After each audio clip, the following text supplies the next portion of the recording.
Antonio Di Pietro, il cigno di Forza Italia, l'ha visto in tutto il suo splendore stamattina. Prego. Buongiorno a tutti innanzitutto, ho ascoltato con molta attenzione, sì, ho ascoltato con molta attenzione cercando di capire. In realtà l'impressione che ho da esterno, perché io faccio parte dell'Italia dei Valori, una forza politica extraparlamentare. E anche lei è un extraparlamentare, siete in tanti ormai a fare gli extraparlamentari. Renzi, Grillo, Di Pietro, esatto. Berlusconi. Stai ottima compagnia. Devo dire che mi ha raccontato un mio collega parlamentare che l'altro giorno, tornando in treno, venendo in treno da Milano a Roma, stava in una carrozza del Settebello, come si chiama lì, e si sono presentati, ingegnere, come si chiama, il treno ad alta velocità, come si chiama? La Freccia Rossa, Settebello. Ancora lo chiamavo sempre Freccia Rossa. Freccia Rossa. Allora che succede? Che si presentavano, c'era lui parlamentare, e allora piacere sono l'imprenditore, piacere sono il commerciale, piacere sono... Arrivato al posto suo, piacere dottore, faccio il medico, non ha detto che era parlamentare. Sei vergognato? Quindi di sti tempi l'impressione che ho, che invertendo l'ordine degli addenti, ascoltando... Anche da lei mi ha raccontato una cosa simile, che ha fatto finta di non essere in politica perché voleva evitare... Lui far finta deve essere proprio una finta, voglio dire, è andato prima lui che la politica. Invertendo l'ordine degli addenti mi pare che la somma non cambi, perché mentre stavo ascoltando ho avuto modo di vedere, poi voglio dire qualcosa a Beppe Grillo però, uno in più e uno in meno. Però devo dire... Voi eravate amici, lo siete ancora, non lo so. Ci mancherebbe altro, ma ciò non vuol dire che l'amico vero è anche quello che gli dice le cose che non vanno. Quello che volevo dire era questo. Mentre stavamo parlando sono arrivato, non so se ha avuto modo di vedere, se lo faccio mandare, 2 agenzie. Uno che ha già detto, la Corte dei Conti ha detto che si paga troppe tasse e si spende troppo male e quindi è inutile girarci intorno. Tutti quelli che in questi ultimi 20 anni hanno governato a destra e a sinistra ne hanno colpe. Quindi il tassa e spendi non funziona più. Questo scaricare le responsabilità sugli altri è una furbata che ai cittadini fa soltanto incavolare ancora però di più. c'era anche Di Pietro. Secondo, no, io sto dicendo noi. Mi fa sempre mia colpa. Ci mancherebbe, sono il primo che mi do colpa io, ci mancherebbe altro. Lei mi darà atto lo posso testimoniare, quindi perché noi è da un bel po' che fa mia colpa Di Pietro. Sotto questo aspetto ho fatto il ministro pure io, voglio dire, anche se quel tempo che ho fatto il ministro neanche io sono stato all'altezza della situazione, evidentemente. Prima cosa.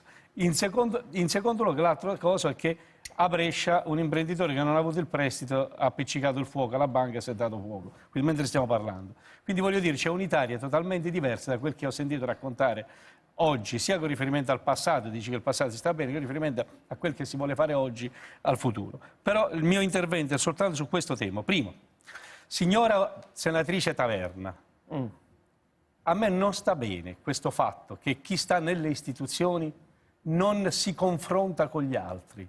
A me non sta bene questo e mi permette di riprendere anche questa trasmissione su questo punto. Si fa bene a parlare di chi esiste nelle istituzioni, ma a dare la voce a uno che non si confronta con gli altri non sta bene. Questa non è democrazia. Questa idea di non venire a parlare, a confrontarsi, ma di dire la sua e andarsene, a me non sta bene. Questo è un atto di prepotenza che ho visto nel ventennio e quindi non sta bene assolutamente. Allora Di Pietro, posso dire una cosa io su questo, però mi perdoni, perché dato che è una cosa che mi è capitata altre volte e capisco molto bene la vostra posizione, vi dico che dal mio punto di vista, che per molto tempo non ho visto i grillini perché non volevo venire in studio, avendo io il dovere di raccontare agli italiani la politica, non avere la componente linea per me è un problema, quindi anche io sono d'accordo che sarebbe molto più civile farlo in studio, ho la necessità però di dare la parola anche a loro perché sono un pezzo di paese che vale il 25% dei voti, anche per me è molto faticoso, però voglio dire perché lo faccio, ecco, tu vuoi spiegarlo anche a chi ci guarda da casa. No, mi perdoni, io mi sono permesso di esprimere il mio dissenso da questa presa di posizione e lo dico davanti a lei con tutto il rispetto e l'affetto che ho, sto dicendo, si può parlare di una persona, ma dargli la voce senza dare la possibilità di controbattere quella voce, questa non è democrazia, è sudditanza che è inaccettabile. Mi perdoni la franchezza. Seconda questione, per quanto riguarda la questione giornalisti, tenga presente che io ho fatto il poliziotto e faccio il contadino, quindi io in questo momento sto con me stesso, sto in mezzo alla protesta, che condivido totalmente e che anch'io ho sentito quel che ha detto la stessa Taverna, che condivido. Taverna ha detto, come capogruppo, ha detto, sono condanniamo la violenza, appoggiamo la protesta. Anch'io la penso esattamente così. Quindi mettere in bocca a Grillo il fatto che vuole la violenza è una violenza anche questo, perché è una cosa totalmente diversa, la protesta. E il fatto che il poliziotto si trova in questo momento a poter esprimere il proprio disagio, semplicemente togliendosi il cappello, abbracciando chi sta protestando, senza fare le barricate, lo trovo positivo. Ci sono molte persone che ne stanno approfittando, ci sono persone che ci stanno giocando all'interno di quella e lo stanno strumentalizzando quella protesta, e quelli vanno isolati. Però, caro Beppe, hai detto bene tutto questo. E allora, quando ai giornalisti, anche questo, me lo lasci dire, adesso ve la state tutti criminalizzando Beppe perché avrebbe detto male ai giornalisti. E fate bene a criticare questo. Ma davvero, chiudendo gli occhi, potete dire che il giornalismo in questi anni è stato un giornalismo indipendente? Io ne ho visti di tutti i colori, giornalisti cambiare bandiera. Io ho visto di tutti i colori giornalisti che la critica è sacrosanta, ma raccontare il falso, mettersi a disposizione del potente di turno, cambiare bandiera dalla mattina alla sera, anche quella è sudditanza. Per questa ragione io dico, tutti ci dobbiamo fare un esame di coscienza. Io ho sbagliato a scegliere il mio Scilipoti e il mio Razzi e sono qui. Mi sono messo da parte, ha sbagliato il centro-sinistra e il centro-sinistra a dire che governava per il Paese, invece hanno governato per farsi le leggi per conto proprio, ma adesso la prima cosa e l'unica cosa da fare, a mio avviso, per ridare credibilità a questo Paese, è prendere atto di ciò che ha detto la Corte Costituzionale, decidere conseguentemente andare a votare massimo a marzo per fare in modo che siano i cittadini a scegliere di mandare in Parlamento e non per stare sempre lì a parlare, perché anche quel che ha detto Letta, e concludo, anche quel che ha detto Letta, bellissime parole, ma lui dov'era fino a mo'? Allora, posso dire una cosa? Non sono d'accordo. Dico una cosa prima, io la faccio parlare io, la faccio parlare. Allora, su questo tema dei giornalisti, sappia che lei è perfettamente d'accordo con Renato Brunetta di Pietro, che oggi ha scritto un pezzo sul Foglio, un pezzo molto ben scritto peraltro, che si chiama La Oppo dei popoli, invettiva contro i mostri della casta accanto che vogliono per sé l'immunità di insulto agli altri. E dice Brunetta che certe volte le parole sono delle manganellate. Allora, su questo tema voglio dire anche io la mia, dato che faccio questo mestiere, e poi vorrei dicesse anche Paolo Graldi.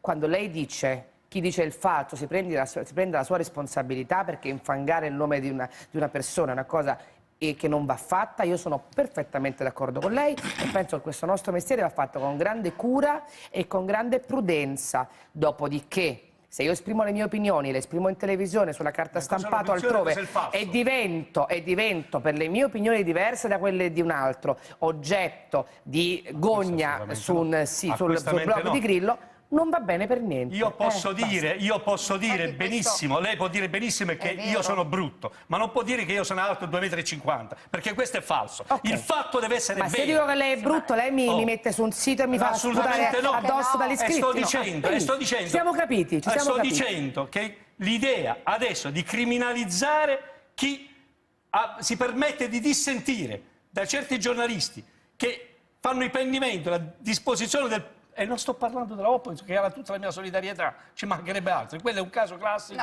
in cui... Ma quello non è l'osservazione che sta facendo sto dicendo una cosa totalmente diversa. Ma non è allora, il problema... Voi sapete con i giornalisti quando hanno combinato... Ma lei ha letto quello che hanno scritto della Oppo su quel sito? Ma quello hanno sbagliato. Sto dicendo la mia solidarietà. È vero, ma assolutamente va condannata senza se e senza ma. È incredibile. Però sta dicendo un'altra cosa. No, la mia solidarietà la Oppo. Allora, c'è una domanda di Pietro. Ma non si può mettere la gente alla berlina in quel modo. Sto dicendo che la mia solidarietà la Oppo. Scusate, sto dicendo, vuole che le racconto la mia storia? Io ho 343 cause di giornalisti italiani. Questa era la si mia fa domanda. causa appunto di Pietro, non si mette a fare la gogna sul sito, si fa causa. Ma non solo. Io sto dicendo, ognuno si difende nelle opportune sedi. Però sto dicendo, facciamoci tutti un'analisi. Ma io sto andando oltre, sto facendo un'analisi di coscienza. Facciamoci tutti un'analisi di coscienza.